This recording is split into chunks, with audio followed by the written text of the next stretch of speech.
Mesdames, Messieurs, bonsoir. Bienvenue au débat sur les 100 jours de gouvernement. Nous sommes naturellement à la primature pour mettre nos projecteurs sur les actions concrètes menées ici depuis que Dr Choguel Kokala Maïga a été nommé Premier ministre. C'était exactement le 7 juin 2021 au soir de la prestation de serment du président de la transition, le colonel Assimi Goïta. 100 jours après, quel bilan peut-on retenir de la gestion de l'exécutif gouvernemental? Nous allons le savoir tout à l'heure. Et pour l'animation, je suis avec mes confrères Mohamed Ataher Alidou de Djoliba TV. Bonsoir, chers confrères. Ibrahim Traoré de l'ORTM. Bonsoir, Ibrahim. Bonsoir, Syrah. Bonsoir, Monsieur le Premier ministre. Bonsoir. 100 jours de route aujourd'hui, 100 jours d'activité.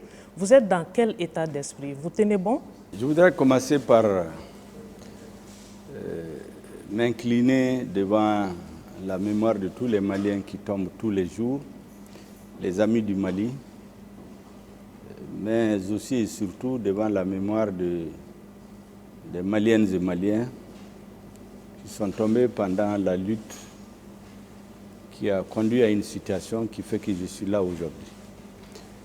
Je voudrais saluer aussi les milliers, j'allais dire des millions de Maliens qui ont manifesté pour que le changement ait lieu le 18 août 2020.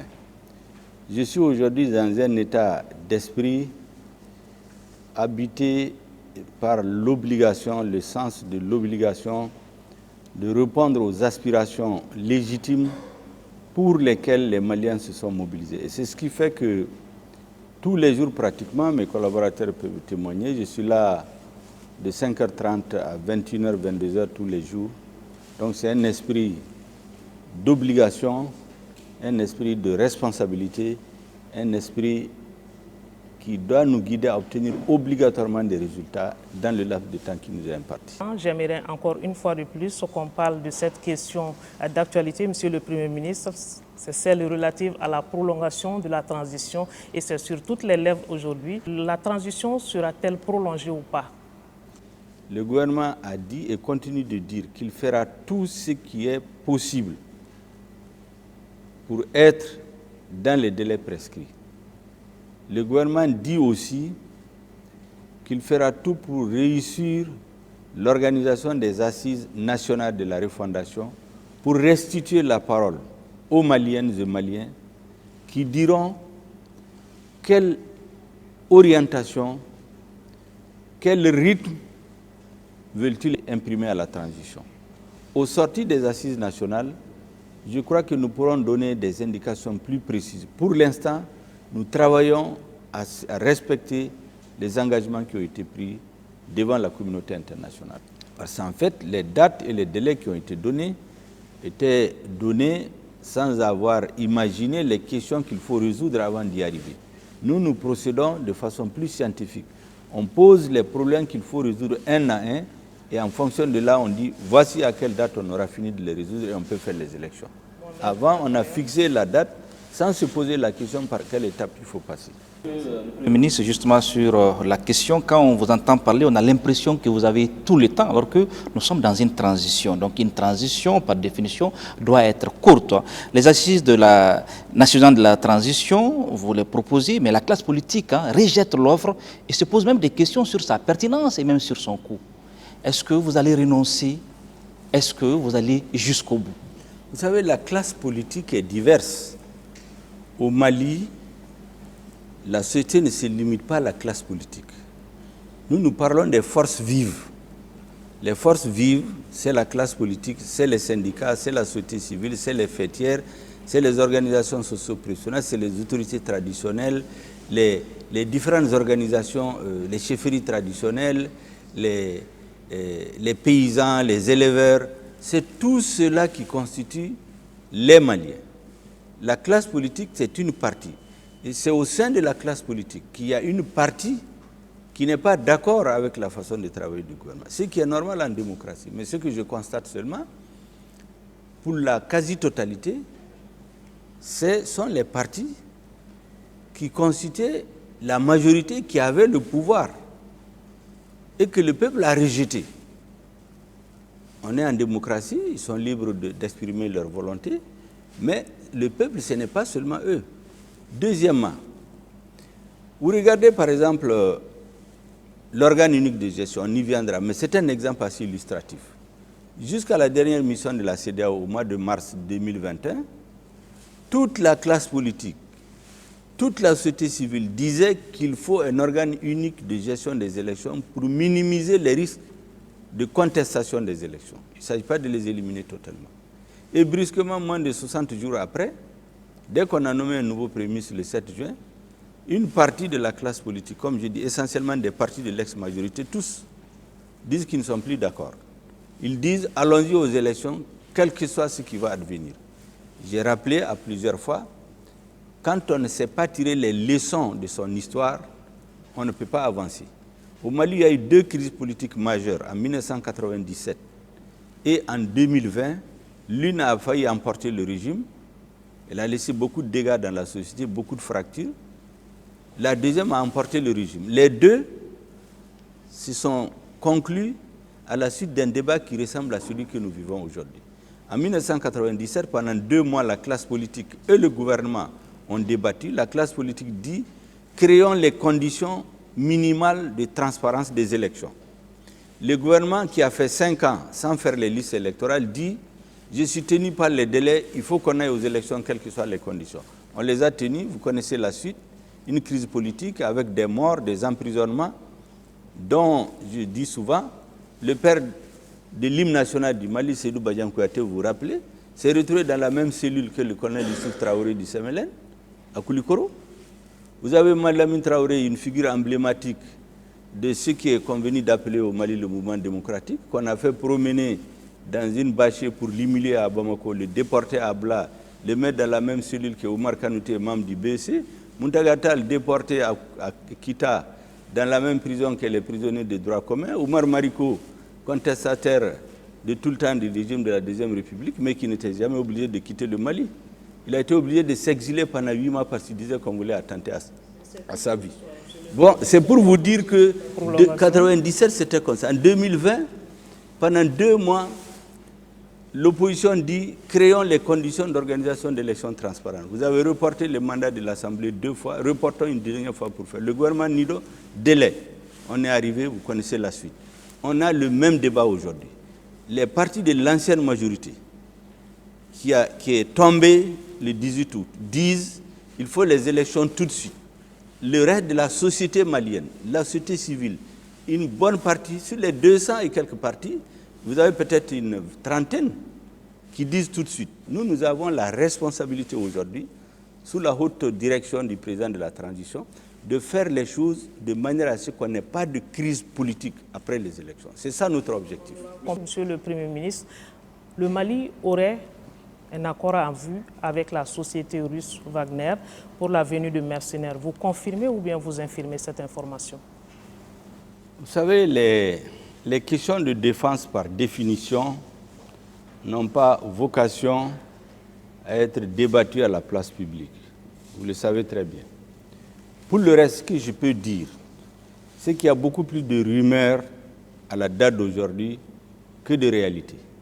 En tout état de cause, le gouvernement travaille à se donner les moyens politiques, stratégiques, militaires pour assumer la souveraineté de notre pays. Cela passe forcément, je dis logiquement, par une diversification de notre partenariat. Nous sommes un État souverain. Nous n'avons rien à cacher. Si demain, nous estimons que nous devons coopérer avec tel ou tel pays, nous le dirons publiquement aux Maliens. Deuxièmement, nous avons nos partenaires classiques qui continueront à occuper leur place et leur place de choix dans le processus de défense de notre pays. Les rumeurs qu'il y a ici et là, dont nous avons le sentiment que c'est beaucoup plus pour mettre la pression sur le gouvernement pour l'amener à rentrer dans une communication tous azimuts, nous ne vont pas nous détourner de notre objectif, c'est d'aller calmement, méthodiquement, avec persévérance et suite, dans la logique de nous donner les moyens de défendre notre pays. Et donc, si on nous accuse de chercher des partenariats, je dis qu'à la date d'aujourd'hui, c'est au stade des rumeurs. Le jour où il y a quelque chose d'officiel, nous ne le cacherons pas aux Maliens. Nous n'avons pas besoin d'aide de le cacher. Mais il y a beaucoup plus de pression médiatique et politique sur le gouvernement aujourd'hui que je pense que de faits réels. Est-ce que la coopération russe, on peut compter sur ça? Vous savez, au Mali, la Russie, l'ex-Union soviétique et la Russie sont les pays qui ont formé le plus d'officiers et de sous-officiers. Les 90% de l'armement malien, c'est d'origine russe. Est-ce que vous pouvez imaginer qu'un gouvernement responsable, qui a souci de la défense de son pays, peut s'interdire toute coopération avec la Russie, peut s'interdire toute coopération avec d'autres pays? C'est comme aujourd'hui, si on décide de s'interdire de coopérer avec notre partenaire stratégique qui était à nos côtés de 2013 à maintenant, la France. Un gouvernement responsable ne peut pas imaginer ça. Donc, nous sommes un gouvernement qui reste chevillé aux intérêts du peuple malien. Les pays avec lesquels il faut coopérer pour sauvegarder notre indépendance, pour nous donner les moyens de nous défendre, nous allons le faire et on n'a rien à cacher. Pourquoi on ne coopérerait pas avec les États-Unis? Pourquoi on ne coopérerait pas avec l'Allemagne? Pourquoi on ne coopérerait pas avec la Chine, avec l'Angleterre? Pour nous, le gouvernement malien d'aujourd'hui, en tout cas celui qui est en place d'aujourd'hui, ne s'interdit aucune coopération pour se donner les moyens de défendre notre territoire. Par contre, nous ne pouvons pas jeter la pierre à nos partenaires classiques. Il y a des partenaires classiques du Mali, des partenaires stratégiques du Mali, qui ont aussi leur place. La coopération avec un pays n'est pas exclusive de celle d'avec un autre pays. La preuve d'ailleurs, les officiers maliens de tout le temps, ils ont été formés dans toutes les grandes écoles, en Chine, en France, en Allemagne, aux États-Unis, au Maroc, en Algérie, au Nigeria, partout. C'est un procès qu'on nous fait, qui n'a pas lieu d'être. Nous n'avons aucun complexe aujourd'hui de dire clairement que nous voulons nous donner les moyens de défendre notre pays. Monsieur le Premier ministre, vous parliez dans le programme d'action gouvernementale d'opérationnalisation du partenariat stratégique. Qu'est-ce qu'il faudrait comprendre là?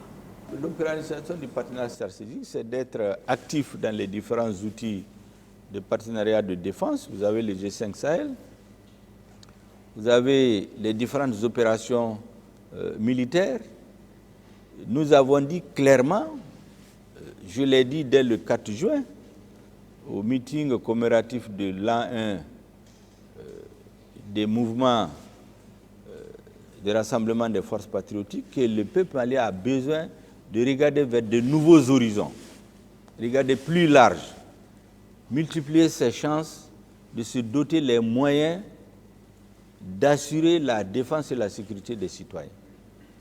Nous avons des partenaires stratégiques depuis quelques années, avec lesquels nous allons continuer, mais je dis, nous ne pouvons pas nous interdire de chercher d'autres partenaires, multiplier les partenariats pour combler le vide que nous avons. C'est le sens que nous donnons à ce qu'on appelle le partenariat stratégique. Ministre, justement, par rapport aux enseignants, on se rappelle que quand vous étiez président du comité stratégique du mouvement du M5 RFP, vous étiez dans la rue, hein, vous avez dénoncé vous-même, hein, vous avez battu le pavé et vous avez défendu avec bec et ongle les enseignants, notamment l'article 39, mais depuis un certain temps, on sent un désamour entre vous et le monde enseignant. Qu'est-ce qui peut expliquer ce changement de posture? C'est juste une incompréhension, c'est pourquoi je suis convaincu qu'on trouvera un terrain d'entente.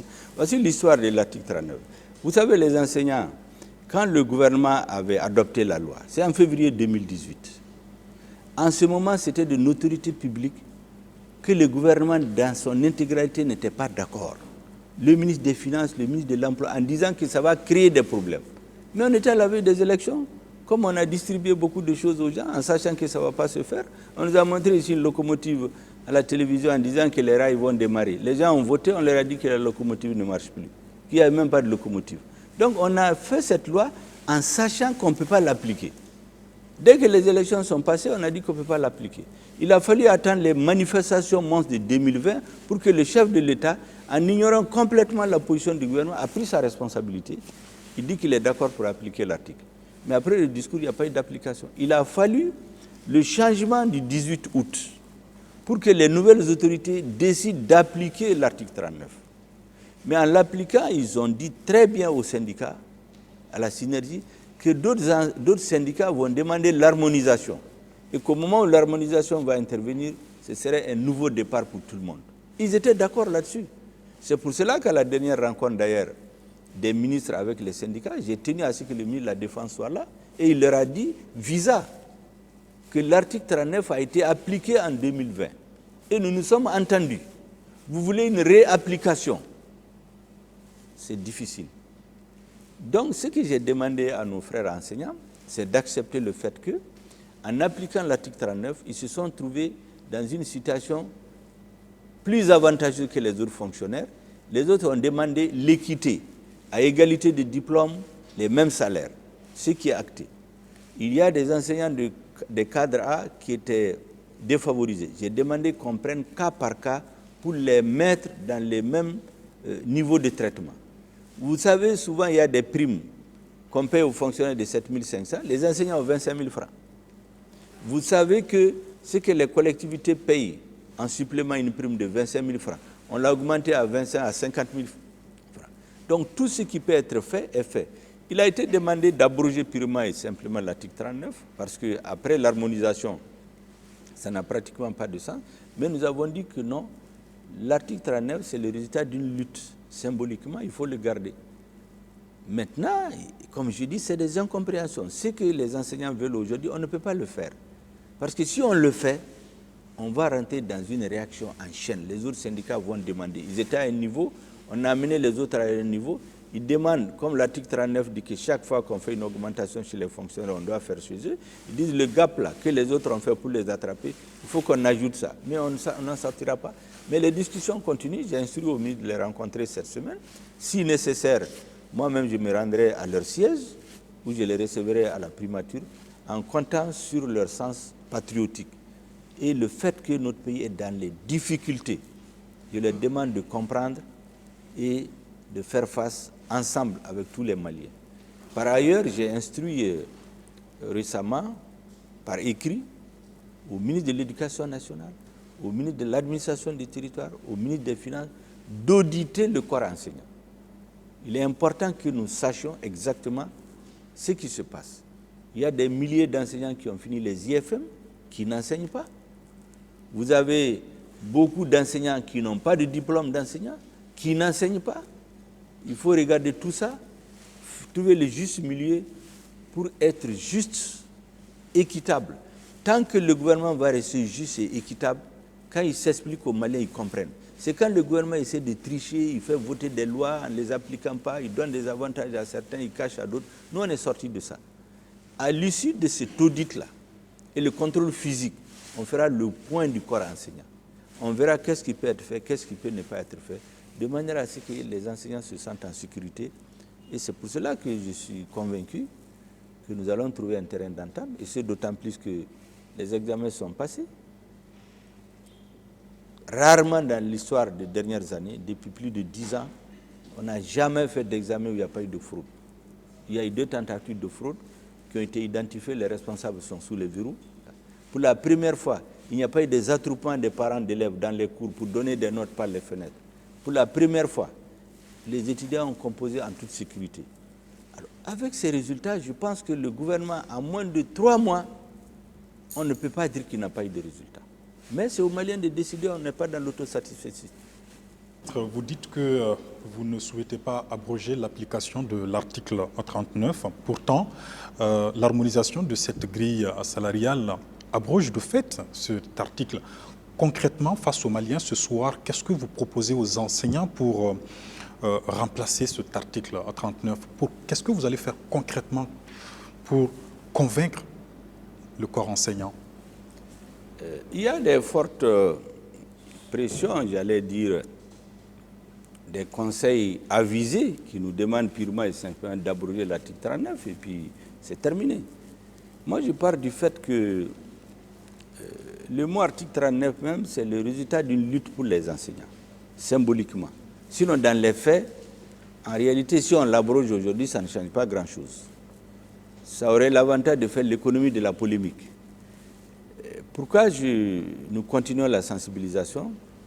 Nous pensons que le bon sens, le sens des difficultés que le pays a aujourd'hui, le sens patriotique qui a toujours habité le corps enseignant, vont prévaloir pour qu'ils abandonnent cette lutte sous cette forme. Mais chaque fois qu'ils auront le sentiment qu'il y a une injustice vis-à-vis d'eux, ça va être réparé. C'est pourquoi on ne veut pas supprimer.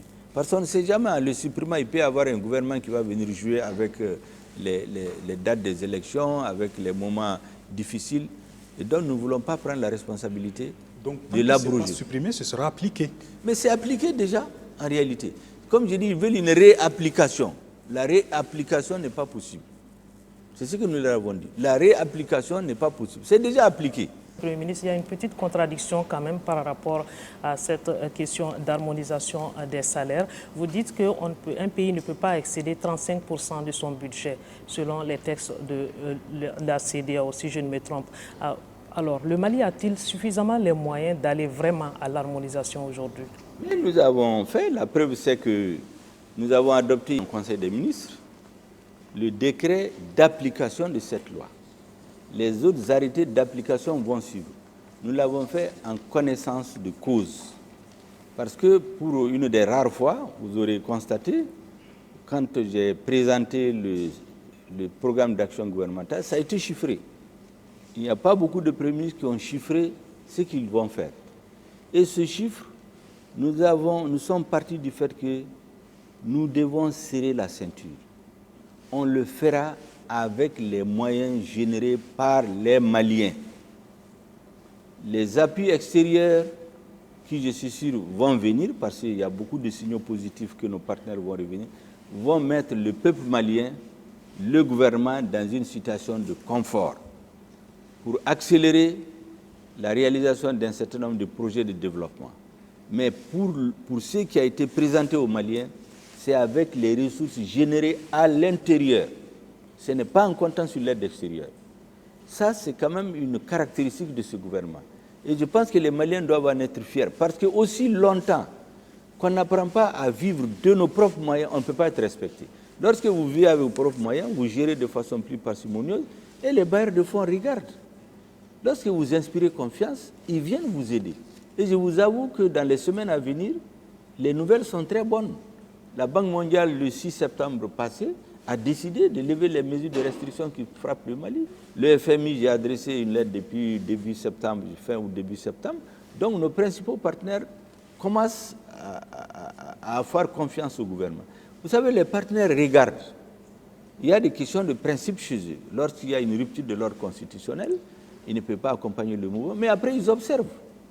Le gouvernement aujourd'hui, tous les observateurs objectifs savent qu'il est au travail. Il a fait en 3 mois les problèmes qui n'ont pas été résolus pendant 9 mois, depuis des années. Vous avez les raisons principales qui ont mis les populations maliennes dans la rue. La lutte contre la corruption et l'impunité. Vous savez ce qui est en train de se faire dans ce domaine. Des bonnes élections pour minimiser les risques de contestation des élections. Nous avons aujourd'hui l'organe unique. Les réformes politiques et institutionnelles. Ça fait 3 fois qu'on essaie de réviser la Constitution. On n'arrive pas à le faire. Ça fait plusieurs fois que la loi électorale, la charte des partis sont contestées. Nous allons les faire, s'il plaît à Dieu. Et aujourd'hui, on a l'avant-projet des termes de référence des assises. C'est disponible. Tout sur l'organe unique. Sa composition, son organisation, c'est fait. Et dans quelques jours, à la fin septembre, début octobre, le gouvernement va les valider. Ils vont être mis à la disposition des Maliens. Il faut résoudre ces problèmes si la transition veut être crédible. C'est pourquoi je dis que la transition, à la fin, va être appréciée à partir d'un certain nombre de critères. A-t-il pu organiser des élections non contestées? A-t-il pu faire des réformes? A-t-il eu des résultats dans la lutte contre la corruption? A-t-il pu améliorer la sécurité des Maliens? Voilà les critères. Et c'est sur ça que nous travaillons. Oui, Monsieur le Premier ministre, quand on vous entend vraiment parler, on a l'impression que la transition, vous avez vraiment tout le temps. Est-ce que pour vous, ces réformes ne peuvent pas attendre? Parce que certains ne disent même pas les assises nationales de la refondation, ils disent les assises de Choguel, Mega. Donc pour certains Maliens, ce sont les assises de Choguel pour valider ou pour prolonger la transition. C'est l'argument aujourd'hui développé par une grande partie de l'opinion malienne. Est-ce que vous êtes au courant? Non, ce n'est pas une grande partie, c'est quelques hommes politiques. Il faut nuancer. Et ces quelques hommes politiques, ils sont connus. Vous les comptez au bout de 5 doigts. Leur technique est connue. Il faut isoler le premier, exactement quand vous voitez à la chasse, on isole du troupeau et puis on tire sur lui jusqu'à ce qu'il tombe. Ce qu'ils oublient, c'est que le reste là comprend très bien, le président de la transition comprend, le gouvernement comprend, les forces du changement, la majorité des Maliens comprennent. Pourquoi on veut isoler le premier pour tirer sur lui pour qu'il tombe? C'est quelques hommes politiques. Mais est-ce que le Premier ministre lui-même ne peut pas faire des concessions? Parce que nous sommes dans une phase transitoire. On a eu les concertations nationales, le dialogue national inclusif. Donc si c'est pour parler, les Maliens ont parlé. Je vais vous expliquer la différence. J'ai dit que dans l'histoire récente du Mali, chaque fois qu'il y a eu des changements de régime, les tenants de l'ancien régime ont soit perdu la vie, soit on les a mis en prison. On a humilié leurs familles, des familles ont été brisées, des vies ont été brisées. On a dit qu'on ne fait pas ça parce que ça n'a pas servi grand-chose au Mali. Il faut traiter avec discernement. Ce n'est pas pour rien que je vous dis que beaucoup de militants des partis de l'ex-majorité, ils n'étaient pas dans la rue avec nous, mais ils n'étaient pas d'accord avec ce qui se faisait. Donc, on a dit, faisons attention, appelons tout le monde. Au fort de la lutte du M5, il n'a jamais été prévu de faire l'exclusion. C'était prévu que si la lutte aboutit, on va appeler toutes les forces politiques et sociales. Ça, c'est un. Deuxièmement, le balisage politique que je suis en train de faire, rencontrer toutes les forces politiques et sociales, c'est pour que chaque Malien se sente concerné. Des partis politiques, en passant par les traditionnels, les chasseurs. Les chasseurs, par exemple, ils ont dit que c'est la première fois qu'une autorité les appelle pour leur accorder autant de considération. Les personnes vivant avec le handicap, les paysans, les éleveurs, les hommes d'affaires, la société civile. Ça, c'est la première fois. On fait ce balisage politique. C'est pour que tout le monde soit là. La deuxième concession que nous faisons, ce n'est pas derrière une concession, c'est dans la logique des choses, c'est de dire, ne faisons pas comme le passé, quand un régime change, tout ce qu'il a fait, on prend, on jette à la poubelle. On ne fait plus ça. Ceux qui ont fait les dialogues nationaux, c'est des Maliens. Ils sont aussi intelligents que nous, sinon plus peut-être pour certains. Les résultats de leurs travaux vont servir de matière première. Les résultats des conclusions, des forums précédents vont servir de matière première. Mais il y a des forces qui n'ont pas été au déni. Pour quelles raisons? Je ne vais pas rentrer dans les détails, mais le dialogue national, c'est l'initiative à son nom Feu Soumaïla Cissé. Il a demandé au président, à l'ex-président, on fait le dialogue, mais il faut que les conclusions soient exécutoires. La commission d'organisation dit qu'elle ne peut pas s'engager sur ça. C'est ça la pomme de discorde. Nous avons dit que si c'est pour venir participer à un dialogue dont les résultats vont être mis dans le tiroir, ce n'est pas la peine. Et donc cette frange-là qui n'a pas été dialogue, qui a ses idées, qui est essentiellement au sein du M5, ce que je dis, les forces du changement, il faut qu'elle amène ses idées. L'aile patriotique de l'armée, parce que l'armée est aussi meurtrie que le reste de la société. Elle ne parle pas seulement, il y aura les assises dans l'armée aussi. Ils viendront avec les résultats. On met tout ça ensemble, les résultats du déni, les idées du M5, les idées qui viennent des autres forces sociales, les idées qui viennent de l'armée, d'autres couches organisées qui n'ont pas eu la chance de s'exprimer. On mettra tout ça ensemble et on sortira maintenant une orientation générale pour tous les Maliens. Ça, c'est la concession qu'on a faite. Mais ce qu'ils veulent, ça, ce n'est pas possible. Je préfère le dire clairement. Il ne peut pas y avoir de concession sur la nécessité de mettre en place l'organe unique. C'est une demande qui date de 20 ans. Et ça fait partie des exigences des forces du changement. Ça fait partie des exigences autour desquelles les peuples s'élever. Il ne peut pas y avoir de concession sur la nécessité de faire les réformes. Il ne peut pas y avoir de concession dans le cadre de la lutte contre l'impunité. Ce qu'ils veulent, on laisse tomber tout, on va aux élections avec les mêmes instruments qui nous ont conduits au soulèvement de 2020 pour retomber dans un autre coup d'État, une autre transition. Peut-être certains espèrent que la nouvelle transition va être conduite par eux. Mais non, nous avons la responsabilité aujourd'hui de répondre à l'appel des Maliens. Et c'est pour cela que moi, je vais continuer les discussions. Personne ne sera stigmatisé.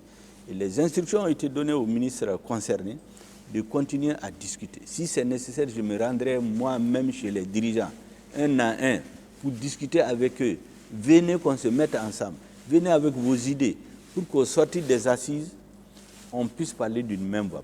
Mais à vous entendre, on a l'impression qu'il y a une guerre politique qui est engagée entre vous et ceux-là que vous qualifiez de partisans de l'ex-majorité. Allez-vous démarrer ce train des assises nationales de la refondation sans ce groupement de partis politiques qui menacent, comme on l'a dit, de boycotter les ANR? Moi, je pense qu'il y a un débat politique.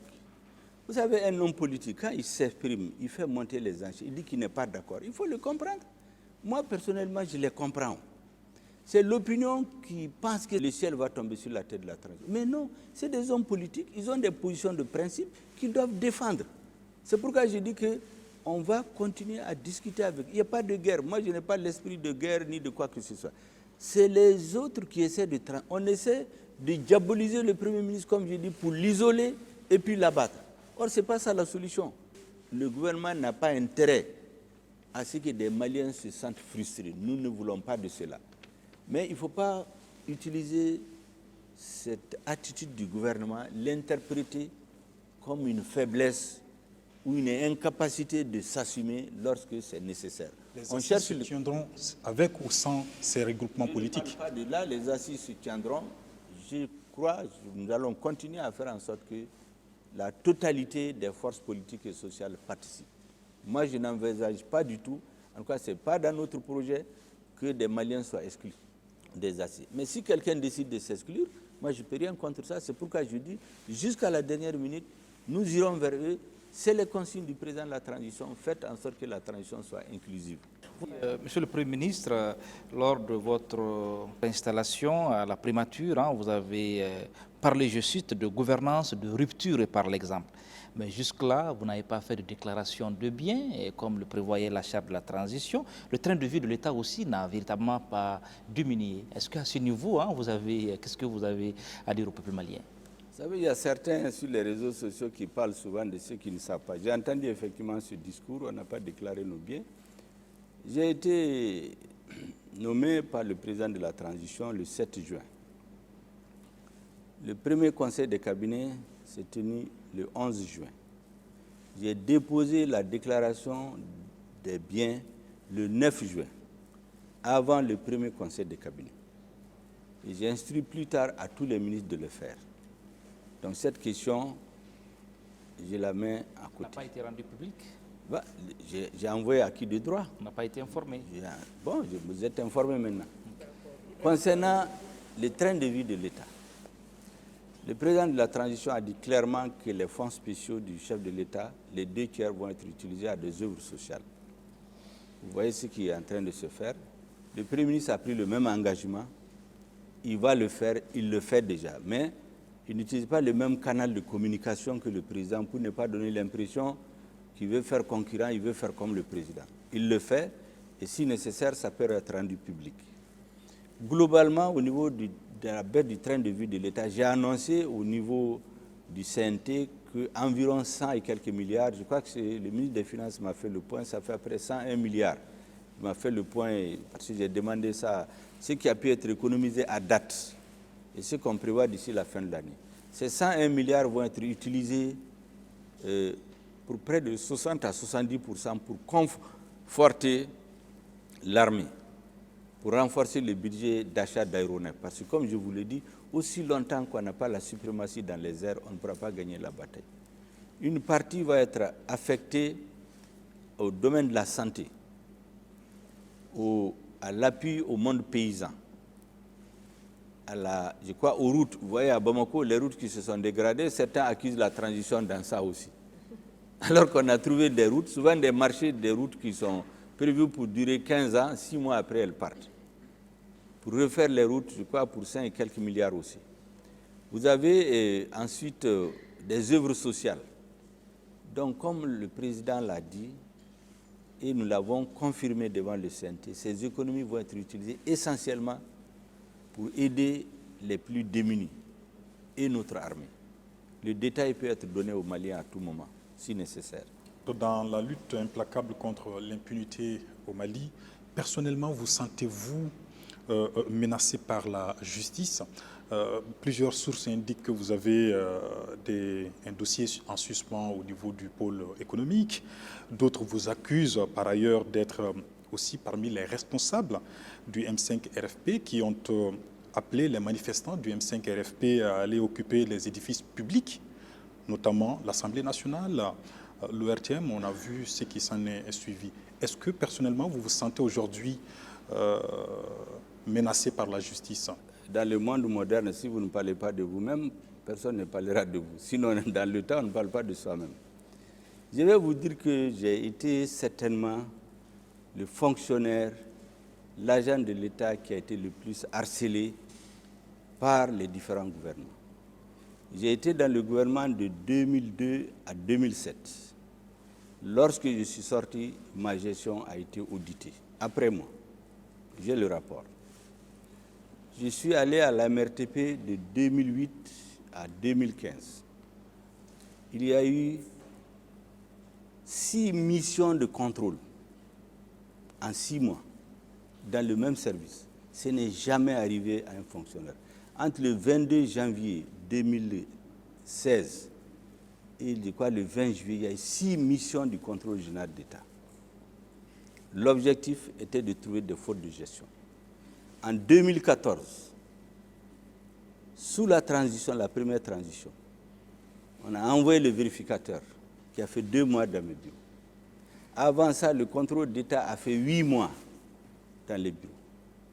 Au total, ça fait près de 9 missions de contrôle en moins de 5-6 ans. Vous ne trouverez aucun fonctionnaire dans l'histoire du Mali qui a eu un tel harcèlement, j'allais dire une sorte de terrorisme administratif.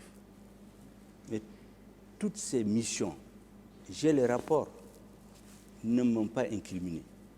Maintenant, vous savez, un homme politique, on peut dire beaucoup de choses sur toi.